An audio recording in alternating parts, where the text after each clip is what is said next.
ओम शांति। 21 दिसंबर 2023 बाबा के साकार मधुर महावाक्य। मीठे बच्चे, शिव बाबा के सिवाय तुम्हारा यहाँ कुछ भी नहीं, इसलिए इस देह के भान से भी दूर खाली बेगर होना है। बेगर ही प्रिंस बनेंगे। प्रश्न: ड्रामा की यथार्थ नॉलेज कौन से ख्यालात समाप्त कर देती है?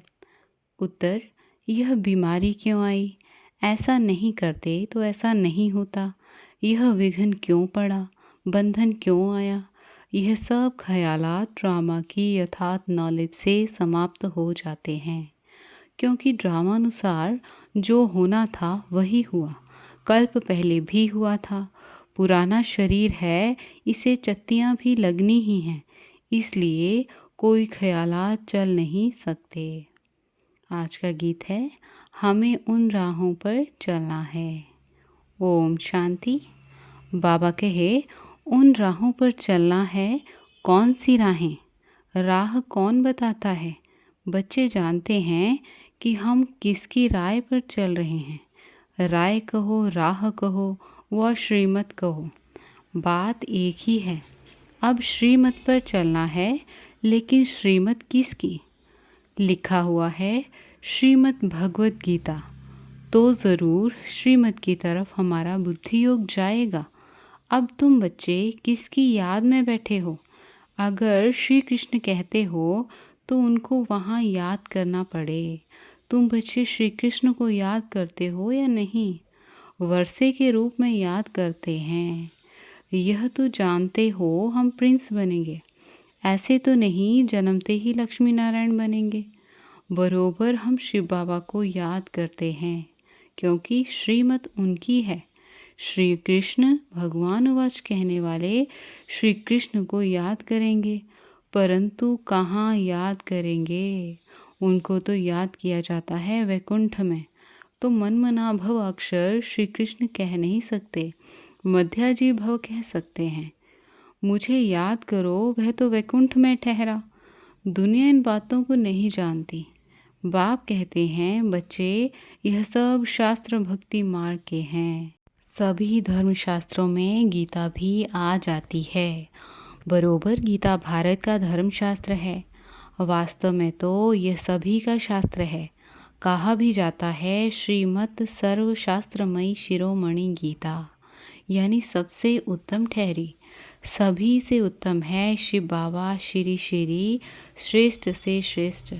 श्री कृष्ण को श्री श्री नहीं कहेंगे, श्री श्री कृष्ण व श्री श्री राम नहीं कहेंगे, उनको सिर्फ श्री कहेंगे।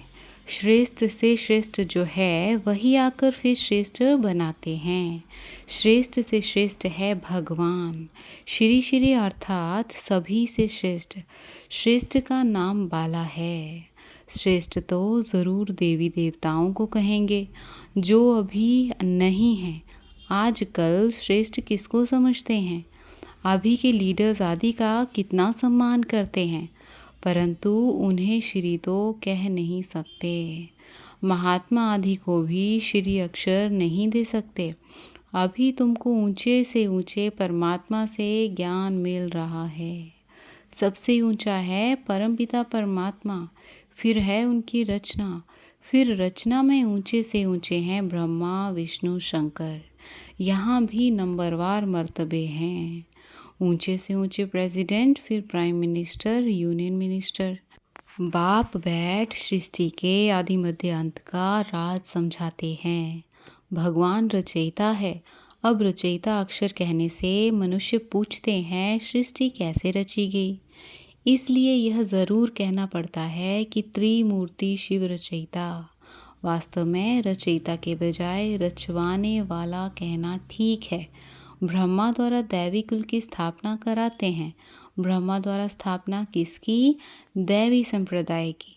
शिव बाबा कहते हैं, अभी तुम हो ब्रह्मा की ब्राह्मण संप्रदाय, वह हैं आसुरी संप्रदाय। तुम हो ईश्वरी संप्रदाय, फिर दैवी संप्रदाय बनेंगे। बाप ब्रह्मा द्वारा सभी वेद शास्त्रों का सार भी समझाते हैं। मनुष्य बहुत मूंझे हुए हैं, कितना माथा मारते रहते हैं, बर्थ कंट्रोल हो। बाप कहते हैं मैं आकर भारत की यह सर्विस कर रहा हूँ। यहाँ तो है ही तमोप्रधान मनुष्य, 10-12 बच्चे पैदा करते रहते, झाड़ वृद्धि को ज़रूर पाना ही है, पत्ते निकलते रहेंगे, इसको कोई कंट्रोल कर ना सके। सतयुग में कंट्रोल है, एक बच्चा एक बच्ची बस। यह बातें तुम बच्चे ही समझते हो, आगे चल आते रहेंगे, समझते रहेंगे। गाया भी हुआ है, अतीन्द्रिय सुख गोप गोपियों से पूछो। यहाँ जब तुम सम्मुख सुनते हो तो सुख भासता है, फिर धंधेदोरी में जाने से इतना सुख नहीं भासता। यहाँ तुमको त्रिकालदर्शी बनाया जाता है। त्रिकालदर्शी को सुदर्शन चक्रधारी भी कहते हैं। मनुष्य कहते हैं फलाना महात्मा त्रिकालदर्शी था। तुम कहते हो वैकुंठनाथ राधे कृष्ण को भी सुदर्शन चक्र की व तीनों कॉलों की नॉलेज नहीं है। कृष्ण तो सभी का प्यारा सत्यु का फर्स्ट प्रिंस है, परंतु मनुष्य ना समझने कारण कह देते कि तुम श्री कृष्ण को भगवान नहीं मानते, इसलिए नास्तिक हो। फिर विघ्न डालते हैं। अविनाशी ज्ञान यज्ञ में विघ्न पड़ते हैं। कन्याओं माताओं पर भी विघ्न आते हैं। बांधेलियाँ कितना सहन करती हैं। तो समझना चाहिए ड्रामानुसार हमारा पाठ ही ऐसा है। विघ्न पड़ गया, फिर यह ख्यालात नहीं चलना चाहिए कि ऐसे नहीं करते तो ऐसा नहीं होता, ऐसे नहीं करते तो बुखार नहीं होता, हम ऐसे नहीं कह सकते। ड्रामानुसार यह किया, कल्प पहले भी किया था, तब तकलीफ हुई। तुम्हारे पुराने शरीर को चतियाँ भी लगनी ही हैं, अंत तक मरम्मत होती रहेगी। यह भी आत्मा का पुराना मकान है। आत्मा कहती है मैं भी बहुत पुरानी हूँ, कोई ताकत नहीं रही। ताकत ना होने कारण कमज़ोर आदमी दुख भोगते हैं। माया कमज़ोर को बहुत दुख देती है। हम भारतवासियों को बरोबर माया ने बहुत कमज़ोर किया है। हम बहुत ताकत वाले थे, फिर माया ने कमज़ोर बना दिया। अब फिर उन पर जीत पाते हैं तो माया भी हमारी दुश्मन बनती है। भारत को ही जास्ती दुख मिलता है, सबसे कर्जा ले रहे हैं। भारत बिल्कुल पुराना हो गया। जो बिल्कुल साहूकार था उनको बहुत बेगर बनना है, फिर बेगर से प्रिंस। बाबा कहते इस शरीर के भान से भी दूर खाली हो जाओ। तुम्हारा यहाँ कुछ है नहीं, सिवाय एक शिव बाबा, दूसरा ना कोई। तो तुमको बहुत बेगर बनना पड़े। युक्तियाँ भी बताते रहते हैं। जनक का मिसाल, गृहस्थ व्यवहार में रहते कमल समान रहना है, श्रीमत पर चलना है, सब सरेंडर भी कर देना है। जनक ने सब कुछ दिया, फिर उनको कहा कि अपनी मिल्कियत तुम संभालो और ट्रस्टी होकर रहो। हरिश्चंद्र का भी दृष्टांत है। बाप समझाते हैं बच्चे तुम अगर बीज नहीं बोएंगे तो तुम्हारा पद कम हो जाएगा। Follow father. तुम्हारे सामने यह दादा बैठा है, बिल्कुल ही शिव बाबा और शिव शक्तियों को ट्रस्टी बनाया। शिव बाबा थोड़े ही बैठ संभालेंगे, यह अपने पर थोड़े ही बलि चढ़ेगा। इनको माताओं पर बलि चढ़ना पड़े, माताओं को ही आगे करना है। बाप आकर ज्ञान अमृत का कलश माताओं को ही देते हैं कि मनुष्य को देवता बनाएं, लक्ष्मी को नहीं दिया है। इस समय यह है जगदम्बा, सतयुग में होगी लक्ष्मी। जगदम्बा का गीत कितना अच्छा बना हुआ है, उनकी बहुत मान्यता है। वह सौभाग्य विधाता कैसे है, उनको धन कहाँ से मिलता है? क्या ब्रह्मा से, कृष्ण से? नहीं, धन फिर भी मिलता है ज्ञान सागर से। यह बड़ी ही गुप्त बातें हैं ना। भगवान वाच है सबके लिए, भगवान तो सबका है ना। सब धर्म वालों को कहते हैं माम एकम याद करो। भल शिव के पुजारी भी बहुत हैं, परंतु जानते कुछ भी नहीं। वह हुई भक्ति। अब तुमको ज्ञान कौन देते हैं? Most beloved father. Shri Krishna को ऐसे नहीं कहेंगे, उनको सतयुग का प्रिंस कहेंगे। भल श्री कृष्ण की पूजा करते हैं, परंतु ये ख्याल नहीं करते कि वह सतयुग का प्रिंस कैसे बना। आगे हम भी नहीं जानते थे, तुम बच्चे अब जानते हो बरोबर। हम फिर से प्रिंस प्रिंसेस बनेंगे, तब तो फिर बड़े होकर लक्ष्मी नारायण को वरेंगे ना। यह नॉलेज है ही भविष्य के लिए। इसका फल 21 जन्म के लिए मिलता है। कृष्ण के लिए नहीं कहेंगे कि वह वर्षा देते हैं, वर्षा बाप से मिलता है। शिव बाबा राजयोग सिखलाते हैं। ब्रह्मा के मुख से हजारों ब्राह्मण निकलते हैं, उन्हों को ही यह शिक्षा मिलती है। सिर्फ तुम ब्राह्मण हो कल्प के संगम युग के, बाकी सारी सृष्टि है कलयुग की। वह सब कहेंगे अब हम कलयुग में हैं, तुम कहेंगे हम संगम पर हैं।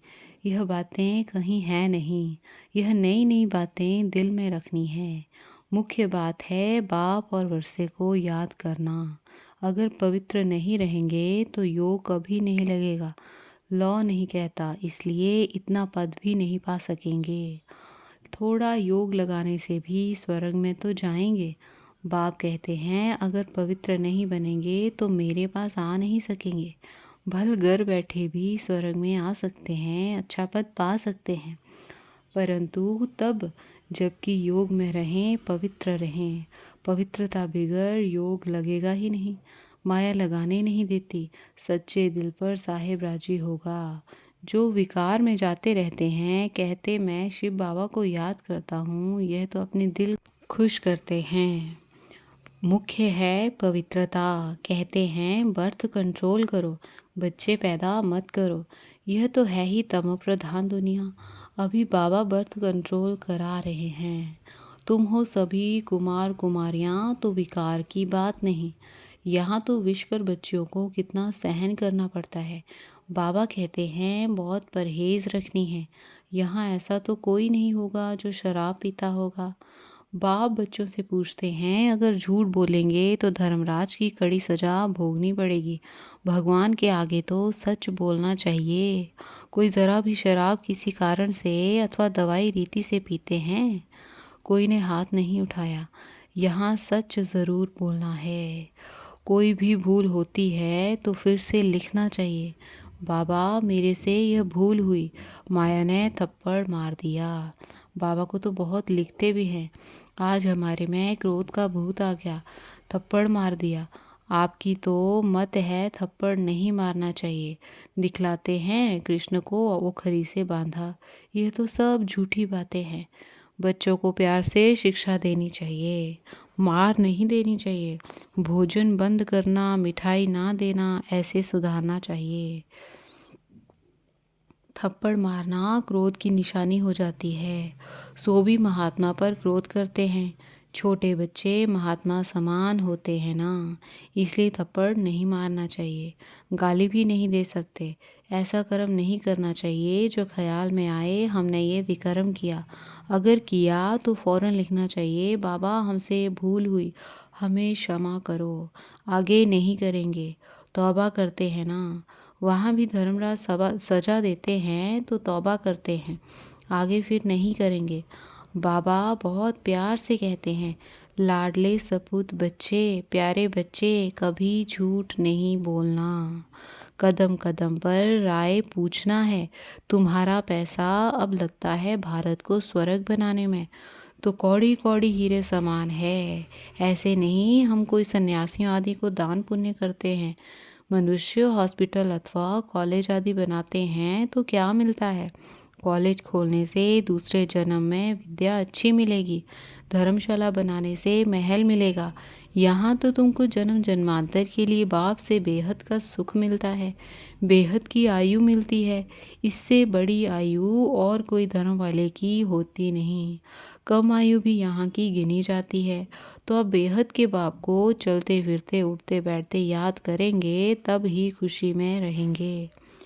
कोई भी तकलीफ हो तो पूछो, बाकी ऐसे थोड़ी गरीब होंगे, कहेंगे बाबा हम तो आपके हैं, अब हम आपके पास बैठ जाते हैं। ऐसे तो दुनिया में बहुत गरीब हैं, सब कहें हमको मधुबन में रख लो, ऐसे तो लाखों इकट्ठे हो जाएं। यह भी कायदा नहीं। तुमको गृहस्थ व्यवहार में रहना है, यहाँ ऐसे रह नहीं सकते। धंधे में हमेशा ईश्वर अर्थ एक दो पैसा निकालते हैं। बाबा कहते हैं अच्छा तुम गरीब हो, कुछ भी नहीं निकालो, नॉलेज को तो समझो और मन मनाभव हो जाओ। तुम्हारी मम्मा ने क्या निकाला, फिर वह ज्ञान में भी तीखी है। तन मन से सेवा कर रही है। इसमें पैसे की बात नहीं, बहुत बहुत करके 1 रुपया दे देना, तुम्हें साहूकार जितना मिल जाएगा। पहले अपने गृहस्थ व्यवहार की संभाल करनी है, बच्चे दुखी ना हों।